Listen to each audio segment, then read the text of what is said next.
as usual means same outcome. Doctor Yunus সত্যি ডেকে আনতে পারবে কি একটি দুর্নীতিমুক্ত বাংলাদেশ? প্রধানমন্ত্রী না হলেও দেশের বর্তমান অন্তর্বর্তী সরকারের প্রধান উপদেষ্টা ডক্টর মোহাম্মদ ইউনূস দুর্নীতি কেন্দ্রবিন্দু করে জাতীয় কাঠামো সংস্কারের বিষয়ে দৃঢ় অঙ্গীকার ব্যক্ত করেছেন। তিনি বলেছেন, বাংলাদেশের সবচেয়ে বড় সমস্যার সম্মুখীন দুর্নীতি। আন্তর্জাতিক বাণিজ্যে একটা আত্মঘাতী বিষয়। দুর্নীতি মুক্ত হতে না পারলে ব্যবসা বাণিজ্যে কিছু চলবে না, দেশ ছাড়া কোনো গতি নেই। ই-ফাইলিং ও ই-সেবা চালুর মাধ্যমে দুর্নীতি নিরোধে গুরুত্বারোপ করেছেন তিনি, যাতে জমা গ্রহণ থেকে শুরু করে সরকারি অনুমোদন পর্যন্ত এখন থেকে হয় অনলাইন ব্যবস্থায়। টাকা ও সময়ের সাশ্রয়ের পাশাপাশি সুদ ঘুষ বন্ধ হয়ে যাবে।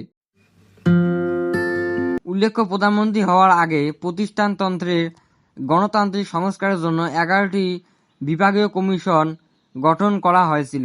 তার মধ্যে কিছু হল সংবিধান, নির্বাচন, পুলিশ, বিচার ও দুর্নীতি বিরোধী কমিশন সহ এসবি টেলিভিশনের রিপোর্টের উপর ভিত্তি করে বাস্তব সংস্কারের মাধ্যমে সংস্কার দৃশ্যমান হওয়ার পথে অন্যান্য গুরুত্বপূর্ণ পদক্ষেপ নিয়েছে তার প্রশাসন।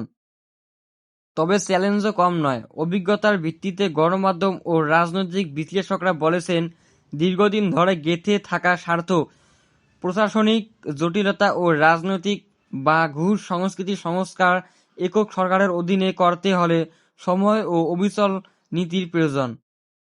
ডক্টর ইউনূস দুর্নীতিমুক্ত বাংলাদেশ গড়ার যাত্রা শুরু করে দিয়েছেন। ই-সেবা চালু, সংস্কার পরিকল্পনা গ্রহণ, আন্তর্জাতিক দৃঢ়তার উৎসাহের প্রতিফলন মিলছে। তবে পথটি সহজ নয়। উন্নয়ন ও স্বচ্ছতাকে টেকসই করতে রাজনৈতিক ঐক্য, প্রাতিষ্ঠানিক সংহতি ও সময়ের মতো দীর্ঘমেয়াদী কর্মসূচির অপরিহার্য। আপনাদের মতামত কি? আমাদের কমেন্টে জানিয়ে দেবেন।